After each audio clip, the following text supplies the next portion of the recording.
누가복음 7장 36절에서부터 50절까지 말씀입니다. 신약성경 102면 누가복음 7장 36절에서부터 50절까지 말씀을 제가 봉독해 올리도록 하겠습니다. 한 바리새인이 예수께 자기와 함께 잡수시기를 청하니 이에 바리새인의 집에 들어가 앉으셨을 때에 그 동네에 죄를 지은 한 여자가 있어 예수께서 바리새인의 집에 앉아 계심을 알고 향유 담은 옥함을 가지고 와서 예수의 뒤로 그 발 곁에 서서 울며 눈물로 그 발을 적시고 자기 머리털로 닦고 그 발에 입 맞추고 향유를 부으니 예수를 청한 바리새인이 그것을 보고 마음에 이르되 이 사람이 만일 선지자라면 자기를 만지는 이 여자가 누구며 어떠한 자 곧 죄인인 줄을 알았으리라 하거늘 예수께서 대답하여 이르시되 시몬아 내가 내게 이를 말이 있다 하시니 그가 이르되 선생님 말씀하소서. 이르시되 빚주는 사람에게 빚진 자가 둘이 있어 하나는 500데나리온을 졌고 하나는 50데나리온을 졌는데 갚을 것이 없으므로 둘 다 탕감하여 주었으니 둘 중에 누가 그를 더 사랑하겠느냐. 시몬이 대답하여 이르되 내 생각에는 많이 탕감함을 받은 자이니이다. 이르시되 내 판단이 옳다 하시고 그 여자를 돌아보시며 시몬에게 이르시되 이 여자를 보느냐. 내가 내 집에 돌아올 때 너는 내게 발 씻을 물도 주지 아니하였으되 이 여자는 눈물로 내 발을 적시고 그 머리털로 닦았으며 너는 내게 입 맞추지 아니하였으되 그는 내가 들어올 때부터 내 발에 입 맞추기를 그치지 아니하였으며 너는 내 머리에 감람유도 붓지 아니하였으되 그는 향유를 내 발에 부었느니라. 이러므로 내가 내게 말하노니 그의 많은 죄가 사하여졌도다. 이는 그의 사랑함이 많음이라. 사함을 받은 일이 적은 자는 적게 사랑하느니라. 이에 여자에게 이르시되 내 죄 사함을 받았느니라 하시니 함께 앉아있는 자들이 속으로 말하되 이가 누구기에 죄도 사하는가 하더라. 예수께서 여자에게 이르시되 내 믿음이 너를 구원하였으니 평안히 가라 하시니라. 아멘. 이 시간 신동희 목사님께서 나오셔서 예수님을 만난 사람들, 바리새인과 죄 많은 여인에 대해서 말씀을 선포하실 때 많은 은혜 받으시기 바랍니다. 오늘은 우리가 예수님을 만난 사람들 6번째 시간입니다. 6번째 그 주인공은 바리새인과 죄 많은 여인입니다. 요즘 젊은 사람들이 가장 많이 하는 SNS가 뭔지 아십니까? 잘 모르시는군요. 요즘 젊은 사람들이 가장 많이 하는 SNS는 인스타그램입니다. 들어보셨죠? 한동안은 페이스북이 우리 젊은 사람들에게 인기를 끌었습니다. 여기에 파묻혀서 사람들이 늘 이것만 보고 있었습니다. 저도 청년 사역을 하다 보니 이 페이스북이요 저에게는 굉장히 중요한 사역이었습니다. 청년 사역을 하면서요 할 때는 컴퓨터의 한 화면에다가는 설교를 준비하고 설교를 쓰는 화면이 띄워져 있고 또 한쪽 귀퉁이에는 페이스북이 늘 켜져 있었습니다. 그래서 우리 청년들이 뭘 하나 늘 감시를 하는 겁니다. 그 청년들이 올리는 사진을 보고 또 글을 보면서 지금 이 청년의 상태가 어떻구나, 이 영적 상태가 어떻구나 하는 것들을 늘 감시하고 예의주시하고 있었습니다. 또 페이스북을 한쪽에 켜놓고 있으면 청년들이 목사님이 들어와 있네 그리고 저한테 메신저를 날립니다. 목사님 지금 제게 고민이 있습니다. 또 이런 기도 제목이 있습니다. 그러면 그 자리에서 같이 이야기하고 기도해주는 저에겐 굉장히 중요한 사역이었습니다. 근데 이런 페이스북이 이제 시대가 지나고 트렌드가 지나다 보니 이제는 페이스북보다는 인스타그램을 요즘 청년들은 더 많이 하는 겁니다. 그런데 여러분 왜 젊은 사람들이 이 페이스북보다 인스타그램을 더 많이 하는지 아십니까? 뭐 여러 가지 이유가 있겠죠. 혹시 페이스북이 뭔지 모르고 인스타그램이 뭔지 모르시는 분 혹시 계십니까? 네, 집사님. 그래요. 괜찮습니다. 네, 그럴 수 있죠.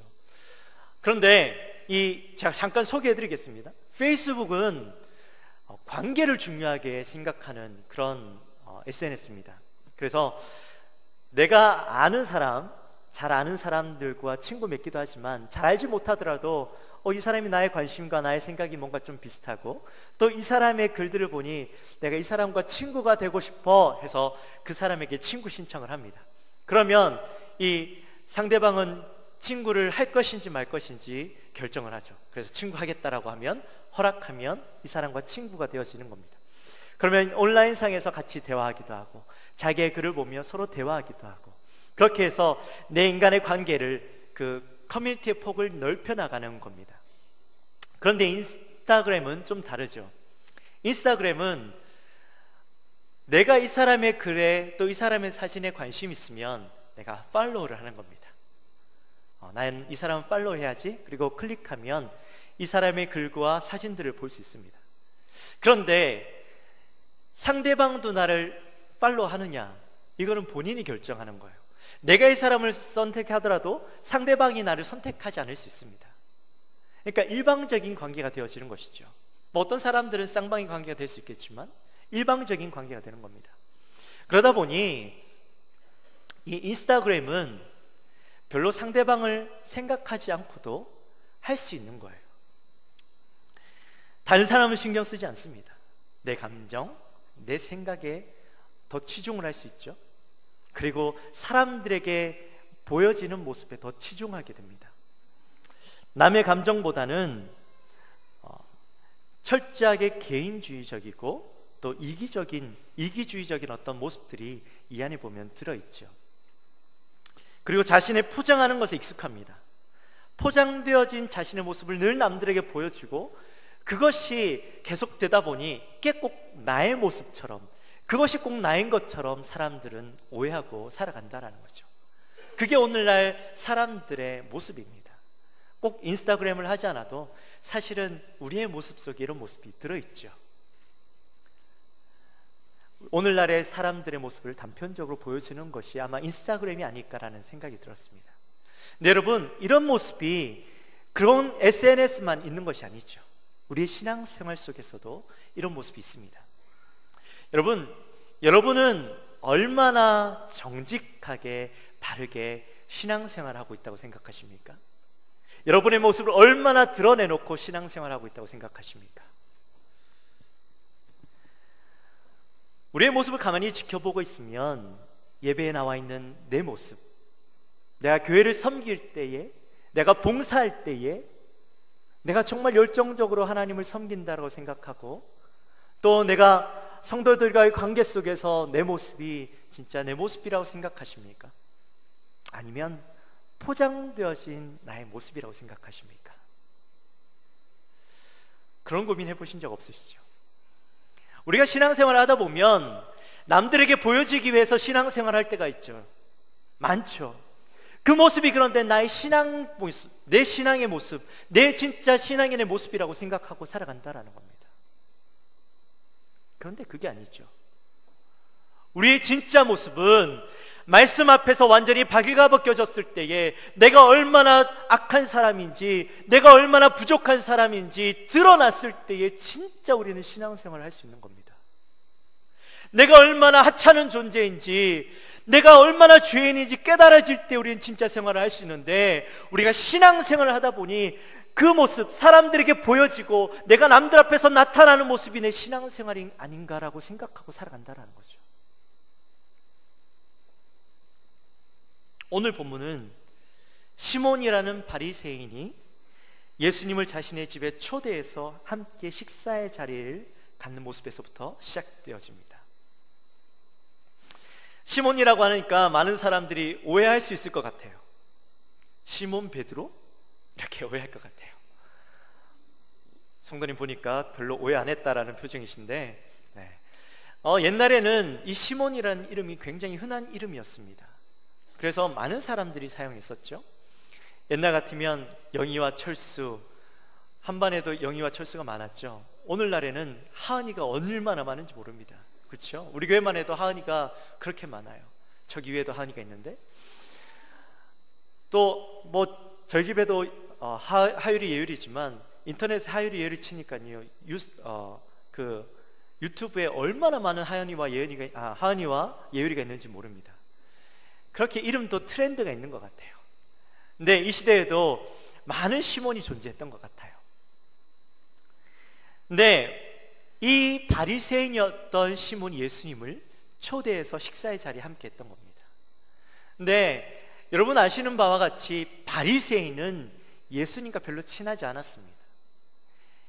예수님을 미워했고 싫어했고 예수님을 붙잡으려고 했고 예수님을 헛뜯으려고 했고 나중에는 예수님을 십자가에 못 박으려고 했던 사람들이 바로 바리새인들이었죠. 그런데 그 바리새인 중에 하나였던 시몬이 예수님을 초대했던 겁니다. 식사의 자리에. 물론 예수님에 대한 소문과 예수님에 대한 말씀이 궁금해서 초대했을 수도 있죠. 그리고 오늘 이곳이 어딘지는 정확하게 나와 있지 않지만 대략적으로 이곳이 가버나움이 아닐까라고 추측하는데, 가버나움 땅에 이미 예수님에 대한 많은 소문을 들었기 때문에 이 예수님과 함께, 예수님이 이미 유명인이 되어진 예수님과 함께 식사를 하고 대화를 나누었고 예수님의 말씀을 직접적으로 들었다라는 이야기가 이 남들에게 보이기 좋아하는 바리새인에게는 자랑거리가 될 수 있었던 것이죠. 그래서 예수님을 초대했을 수도 있습니다. 또 예수님의 식사의 자리에 초대해서 예수님의 어떤 약점, 허점들을 찾아내려고 예수님을 초대했을 수도 있을 것입니다. 어찌되었든 여러 가지 이유로 인해서 바리새인이었던 이 시몬이 예수님을 초대했던 것 같습니다. 근데 가만히 보니까 예수님을 식사 자리에 초대해놓고 손님으로 예수님을 대접하지 않는 거예요. 보통 유대인 집에 들어가면 손님에게 손과 발을 씻을 수 있는 물을 준비해서 내어줍니다. 보통 우리 시대야 아스팔트 길을 걷고 보도블록을 걷고 시멘트 길을 걷지만 예수님 시대에는 그런 게 없지 않았습니까? 그저 걸어봐야 모래밭길이었죠. 그러다 보니 샌들을 신고 다니는 당시의 그 사람들에게는 조금만 걸어도 먼지가 풀풀 날리는 그 거리를 걷다 보니 금방 발이 더러워지는 겁니다. 그래서 그 시대에는 당연하게 누군가가 오면, 손님이 오면 씻을 물을 내어주는 것이 당연한 예의였습니다. 그런데 이 바리새인이 예수님이 왔음에도 불구하고 손님으로 초대했음에도 불구하고 씻을 물을 내어주지 않는 겁니다. 그리고 손님을 대접하면, 손님을 초대하면 그 문 앞에서 주인이 이 손님에게 입맞춤을 했습니다. 이 입맞춤은 그 손님에 대한 존경과 환영의 표시였습니다. 그런데 이 바리새인인 이 시몬은 그러지 않는 거예요. 이것을 바라봤을 때에 바리새인이 지금 어떤 마음을 가지고 예수님을 초대했는가 우리가 짐작해 볼 수 있겠죠. 식사의 자리에 예수님을 초대했습니다. 그런데 이 식사의 자리는 오늘날 우리의 식사의 자리와는 좀 달랐습니다. 사진을 한번 보여주시겠어요? 예수님 시대의 식사법이었습니다. 식사법? 그 모습이었습니다. 당시에는요, 여러분 충격적이지 않으세요? 저도 이 사진을 처음 봤을 때, 이 이야기를 처음 들었을 때에 굉장히 충격이었습니다. 아니, 왜 그 당시에 사람들은 누워서 먹었지? 사진에 보시는 것과 같이 상을 펴놓고 이렇게 누워서, 비스듬하게 누워서 한쪽 팔을 괴고 여기에다가 베개 같은 걸 깔고 이렇게 한 손으로 먹었어요. 대화를 나누면서. 저것이 손님을 극진히 대접하는 식사법이었습니다. 혹시 옛날에 영화들을 보면, 로마의 영화들, 그런 영화들을 보면 저런 장면들이 종종 나옵니다. 저게 잔치의 모습이었어요. 예수님을 모셔놓고 저렇게 식사하고 있었습니다. 그리고 이 식사의 자리는 누구든지 와서 식사할 수 있었습니다. 초대받지 못했다 할지라도 거기에 자리가 있으면 그 자리에 들어가서 함께 손님들과 함께, 사람들과 함께 대화하며 먹으며 마실 수 있었습니다. 그런데 이 자리에 초대받지 못했고 누구도 환영하지 않는 한 여인이 들어왔습니다. 이 여인은 조용히 잔치자리에 들어와서 예수님의 발치에 앉아서 하염없이 눈물을 흘리고 있는 겁니다. 사람들은 이 여인의 모습을 불편해하면서 외면하려고 했지만 외면할 수가 없었습니다. 이 여인은 말없이 계속 눈물을 흘리는데 얼마나 많은 눈물을 흘렸는지 예수님의 발이 이 여인의 눈물로 젖어 있던 겁니다. 도대체 무슨 사연이 있었기에 이 여인이 예수님의 발치에서 그렇게 울었을까요? 이 여인은 동네 모든 사람들이 아는 그런 여인이었습니다. 여인은 죄가 많은 여인이었습니다. 여인에게 죄가 많다라는 것은 여러 가지 죄를 지었을 수 있겠죠. 도둑질을 했을 수도 있겠죠. 그러나 일반적으로 여인을 향하여서 죄가 많다라고 이야기할 때는 그 여인은 간음한 여인이었습니다. 그런데 여러분, 유대 율법상으로 간음한 여인은 어떻게 합니까? 간음한 즉시, 발각되어지는 즉시 이 여인을 돌로 쳐서 죽이도록 했죠. 그런데 이 여인은 모두가 죄 많은 여인이라고 이야기했음에도 불구하고 살아있는 것을 봤을 때는 이유가 있었겠죠? 그 이유는 이 여인은 몸을 파는 여인이었기 때문입니다. 다른 간음한 여인들은 즉시로 죽였지만 이 몸을 파는 창녀 같은 경우는 죽이지 않고 그저 인간 취급하지 않고 외면해 버렸던 거예요. 당시 시대의 모습이었습니다. 그런데 이 여인에게 놀라운 만남이 있었습니다.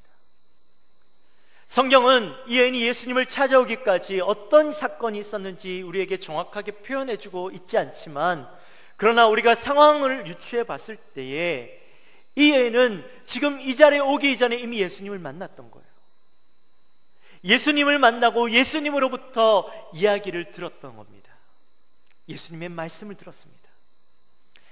말씀을 통하여서 이 여인은 하나님의 놀라운 소식을 듣게 되어지고, 이 여인은 사람들로부터 외면당하고 고통당하고 따돌림당했던 여인이었지만 그 여인의 마음 가운데 수많은 상처들이 예수님을 만남으로 인해서 회복되어진 놀라운 역사들을 경험했던 거예요.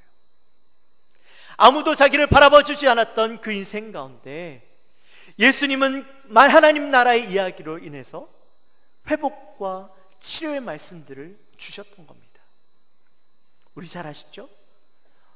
심령이 가난한 자는 복이 있나니 천국이 그들의 것이다. 애통하는 자는 복이 있나니 그들을 위로하실 것이다.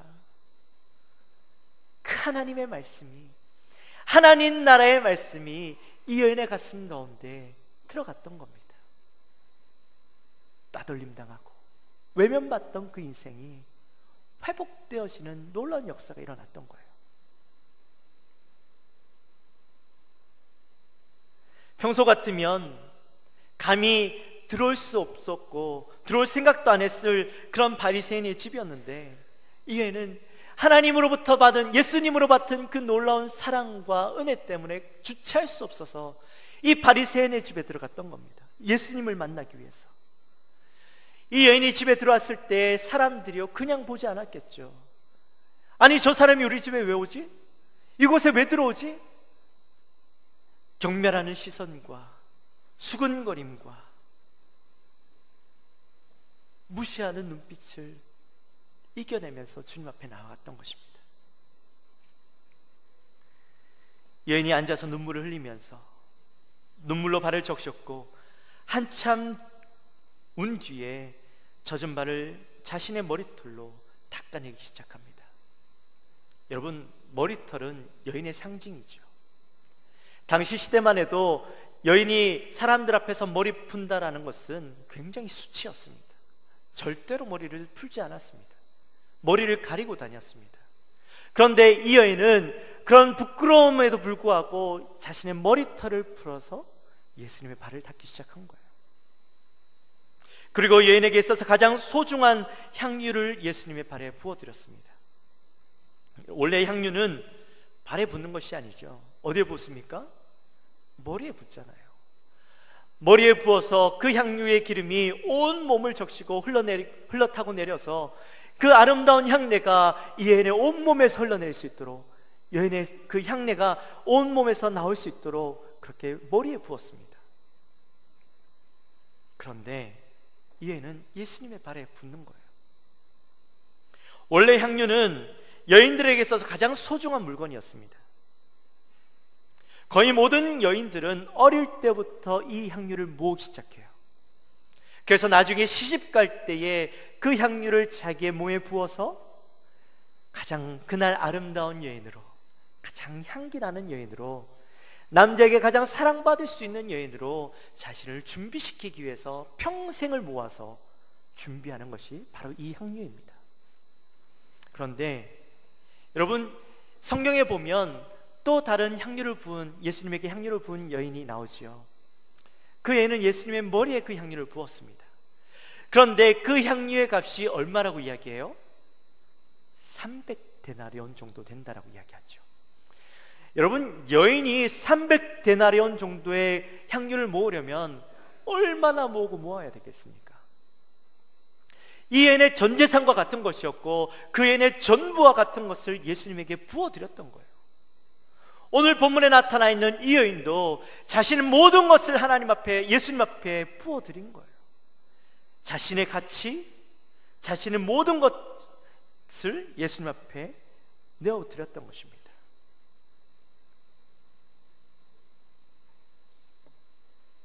그런데 그 향유를 예수님에게 머리에 부어드리지 못하고 발에 부어드렸던 것이죠.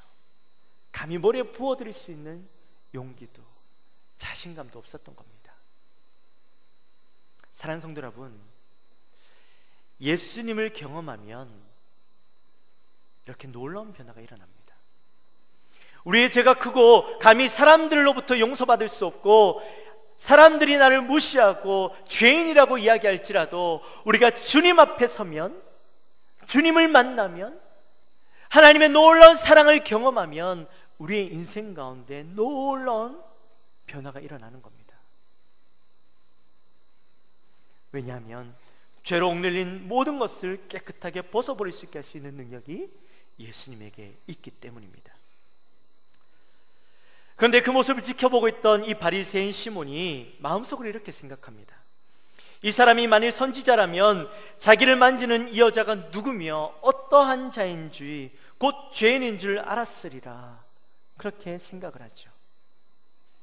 바리새인의 마음 가운데 예수님을 초청할 때는 이 예수님이 선지자인가 메시아인가 확인해 보고 싶은 마음이 있었습니다. 그런데 이 여인이 자기의 발치에 있음에도 불구하고, 죄인이 자기의 발치에 있음에도 불구하고 그것을 알지 못하는 것처럼 느껴지니 이 사람은 메시아도 선지자도 아니야 라고 그렇게 결론을 내렸던 것이죠. 그런데 사랑하는 성도 여러분, 정말 예수님은 이 여인이 누군지 몰랐을까요? 아니죠. 알았겠죠. 예수님은 여인이 누구인지 뿐만 아니라 바리새인의 속마음까지도 아셨던 분입니다. 그래서 예수님이 이렇게 말씀하시죠. 빚주는 사람에 대한 이야기를 합니다. 빚주는 사람에게 빚진 자가 둘이 있어 하나는 500데나리온을 줬고 하나는 50데나리온을 줬는데 갚을 것이 없으므로 둘 다 탕감하여 주었으니 둘 중에 누가 그를 더 사랑하겠느냐. 예수님이 시몬에게 이렇게 질문하셨습니다. 사랑하는 성도 여러분, 누가 더 사랑하는 자일까요? 50데나리온 빚진 자와 500데나리온 빚진 자가 탕감받으면 누가 더 사랑하는 자겠습니까? 누가 더 사랑하겠습니까? 당연히 500데나리온을 빚진 자가 더 그 빚진 자를 사랑하겠죠. 왜냐하면 더 크잖아요. 바리새인도 똑같이 대답했습니다. 많이 탕감받은 자입니다. 여러분, 당시에 1데나리온은 한 사람의 하루 일당입니다. 50데나리온은 약 2달치의 월급이 되겠죠. 그렇다면 500데나리온은 얼마 정도 되겠습니까? 약 2년치의 월급이 될 겁니다. 당연히 그러면 2달치와 2년치 탕감받은 자 중에서 2년치 탕감받은 자가 더 사랑할 수밖에 없는 것이죠. 예수님은 이 비유의 말씀을 하시면서 이렇게 말씀하십니다. 바리새인 시몬에게 누구에게나 주었던 물을 나에게 주지 않았고 입맞춤도 하지 않았고 감람유도 주지 않았지만 이 여인은 눈물로 발을 적셨고 머리털로 닦았으며 향유를 발에 부었다라고 말씀하시면서 그 여인에게 내 죄가 사하여졌다라고 말씀하시는 겁니다.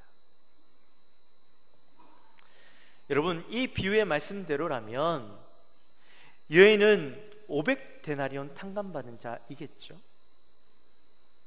바리새인은 50데나리온을 탕감받은 자일 겁니다. 바리새인은 아마 그렇게 생각했을 겁니다. 나는 율법에 대해서 의인이야. 여인에 비하면 나는 별로 잘못한 것도 없고, 나는 날마다 이 율법을 지키기 위해서 살아왔고, 그 율법 가운데 내가 온전히 의인으로 내가 살아왔던 사람인데 50데나리온도 나에겐 과분하지라고 생각했을 겁니다. 그렇다면 이 여인은 어떻게 생각했을까요? 이 여인은 500데나리온도 나에게 과분하다라고 생각했을 겁니다. 사람들은 모두가 자기를 향해서 죄인이라고 이야기했고, 손가락질하고, 본인 스스로도 나는 죄인이라고 생각하고 살아갔던 이 여인, 자신의 모든 행동을 부끄럽게 생각했고 자신의 삶에 대한 후회로 가득 찼던 이 여인의 삶이 500데나리온으로 채워질 수 있을까라는 생각을 하지 않았겠습니까? 이 여인은 결코 용서받을 수 없는 죄인, 죽을 수밖에 없는 죄인이라고 생각했습니다. 그래서 500데나리온 탕감받은 이 여인은 눈물로 주님 앞에 나아갈 수밖에 없었던 것이죠. 자, 그렇다면 여러분, 누가 진짜 50데나리온 탕감받은 자이고 누가 500데나리온 탕감받은 자일까요? 세상 사람들이 손가락질해야, 세상 사람들이 죄인이라고 이야기해야 진짜 죄인인 걸까요? 아니죠. 여러분, 저와 여러분은 얼마나 빚진 자입니까? 여러분 50데나리온 빚진 자입니까? 아니면 500데나리온 빚진 자입니까? 우리는 셀 수 없는 빚을 진 사람들입니다. 우리의 죄값을 무슨 수로 셀 수 있겠습니까? 우리가 무슨 수로 우리의 죄를 다 기억할 수 있겠습니까? 그렇죠? 500데나리온도 부족하다고 생각할 만큼의 빚을 진 사람들이 우리의 모습입니다. 우리는 감히 우리가 우리의 죄를 탕감할 수 없어서 예수님은 우리의 죄를 대신해서 그의 생명을 내어주셨고 우리는 그 생명과 바꾼 자들입니다. 우리의 모든 빚을 예수님께서는 자신의 생명과 바꿔주셨는데 우리는 그 생명의 빚을 진 사람들인데 우리가 어떻게 50데나리온 빚진 자처럼 살아갈 수 있겠습니까? 우리의 삶은 500데나리온 빚진 자처럼, 여인처럼 주님 앞에 눈물로 다 쏟아내고 우리의 머리털로 나의 가장 값진 그 향유를 내어드려도 부족한 것이 우리의 인생이죠. 사도 바울이 자기를 향해서 이렇게 고백합니다. 나는 만삭되지 못하여 난 자다. 나는 죄인 중에 괴수다라고 고백했습니다.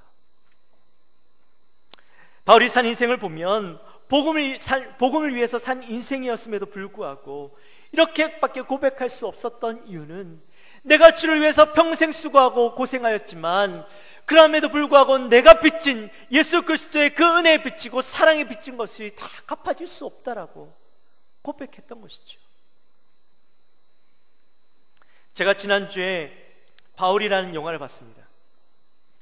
바울이라는 영화 가운데 여러분 혹시 꼭 기회가 되시면 보십시오. 아직 하는지 모르겠습니다만 참 잘 만들었습니다. 당시의 그 시대 상황과 환경들을 우리에게 보여주는데 그 영화를 보면서 정말 이 시대에 살았던 그리스도인들은 이렇게 비참한 상황 가운데도 믿음을 지키고 살았는데 나는 도대체 어떻게 살고 있는가 하는 것들을 보게 되더라고요. 근데 그 영화에서 바울이 예수님을 만나기 전에는 자신이 얼마나 악한 삶을 살았음에도 불구하고 자신이 악한지 몰라요. 그것이 의롭다라고 여기며 살았습니다. 근데 예수님을 만나고 난 뒤에 그의 삶은 열심으로 생명을 걸고 복음을 전했음에도 불구하고 여전히 자신은 빚진 자다라고 고백하는 것을 보았어요. 하나님의 사랑에, 예수 그리스도의 그 십자가의 사랑에 빚진 자라고 고백하는 것을 보았습니다.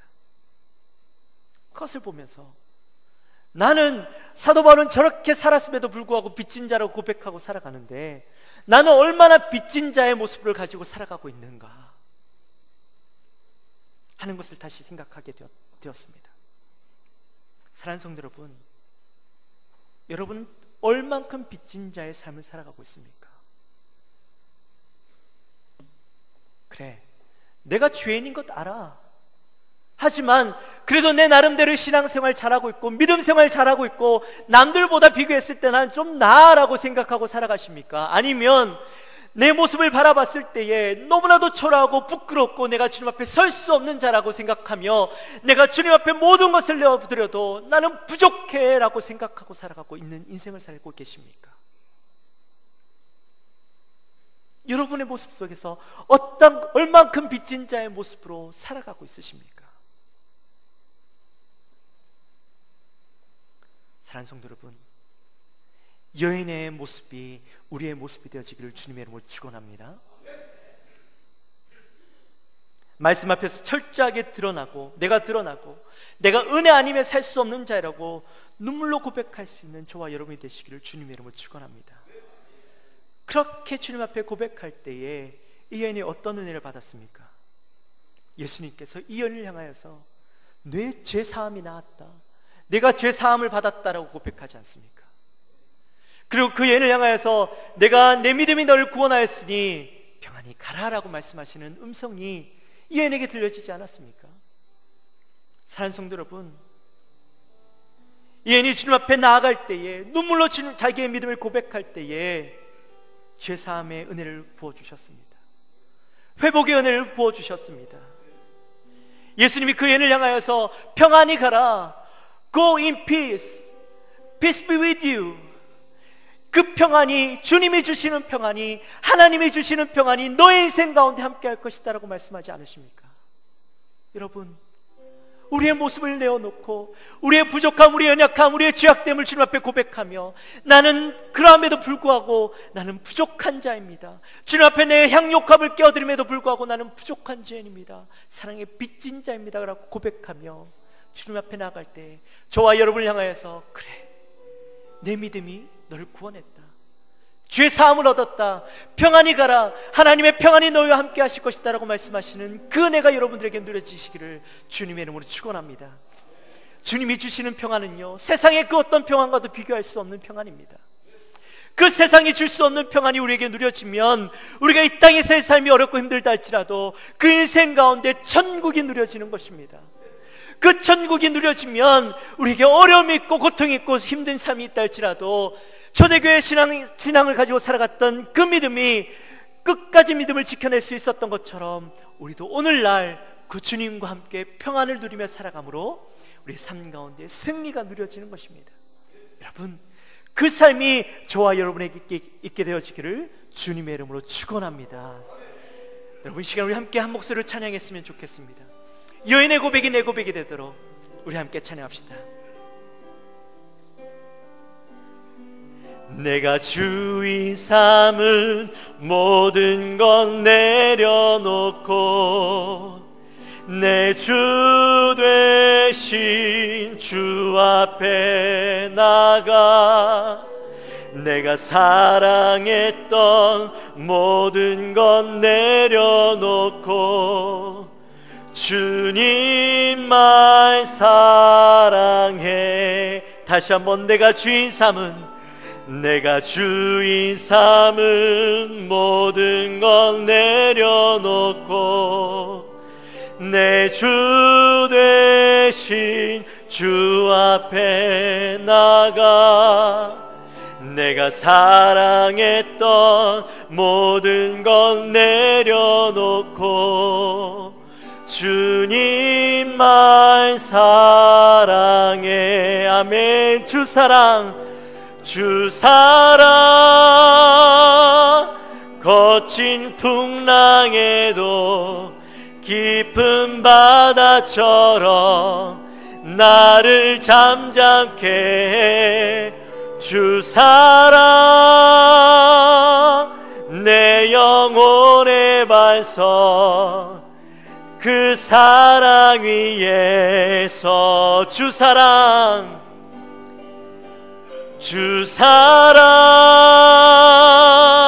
거친 풍랑에도 깊은 바다처럼 나를 잠잠케 해.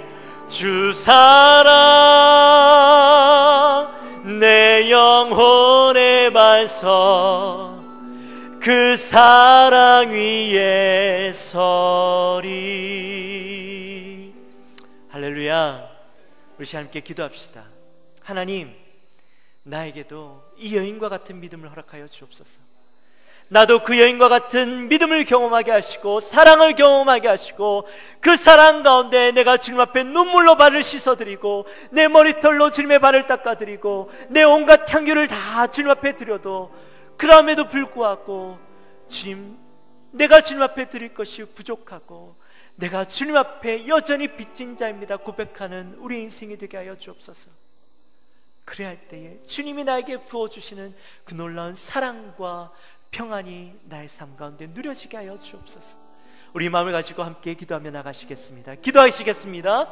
하나님 아버지 감사합니다. 하나님, 오늘도 저희들에게